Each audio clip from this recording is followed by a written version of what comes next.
So today was the Federal Attorney General's appeal that leave should not have been granted. So instead of this being a very routine hearing, a lot of people showed up because I think there's a misconception. Today was not about whether or not Sabah is or is not entitled to 40%.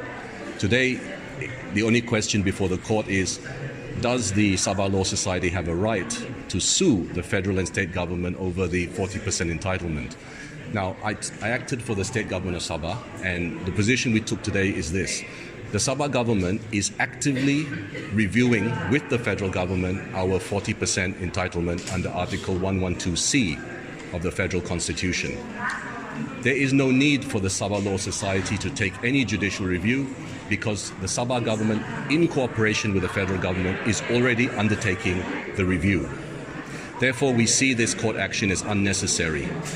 Furthermore, the Sabah government takes the position that in future, if there's any breach of the federal constitution in respect of our special grants under Article 112C or Article 112D, then the Sabah government has every right to go to the court and demand that the federal government fulfill its obligations.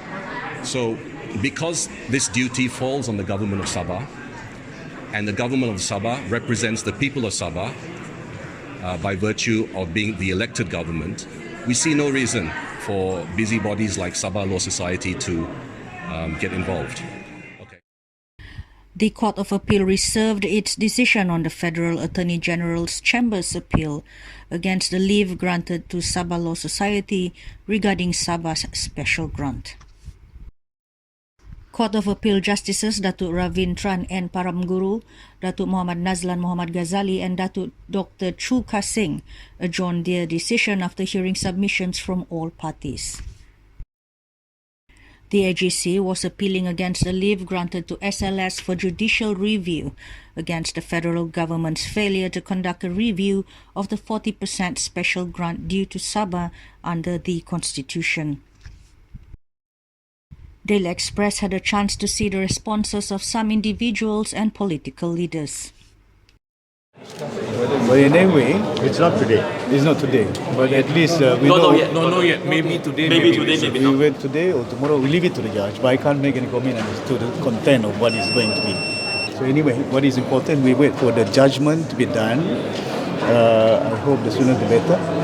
It's a Sabah interest. It's a constitutional problem here. So it is indeed very crucial for us to be around. But anyway, since the judge has not made any judgment, so I can't say anything more than that. We wait until the judgment is done. Pertama kita syukurlah sebab ada keberanian daripada orang Sabah dan juga Sabah Law Society lah SLS yang berani membawa dan akhirnya diterima setelah 4 kali kita ditunda. Maknanya ada orang cakap hari ini adalah hari submission. Tidak, sebenarnya hari ini sebenarnya kita mau mendengar. Jadi sebagai orang Sabah dan rakyat Sabah, kita datang ke mahkamah ini membuktikan orang Sabah kini sudah sedar dan bersatu bahawa kita punya hak masih belum boleh dibagi lagi kembali kepada kerajaan Sabah sampai bila kita mau macam ni. Bila lagi Sabah mau jadi macam Sarawak. Betul? Betul. Inilah yang kita mau hari ini. Dan orang Sabah hari ini rakyat sudah terbuka mata, terbuka hati datang ke sini berpanas. Tapi akhirnya kita diberikan satu keputusan menunggu lagi. The court has set May 24th for the case management of the matter.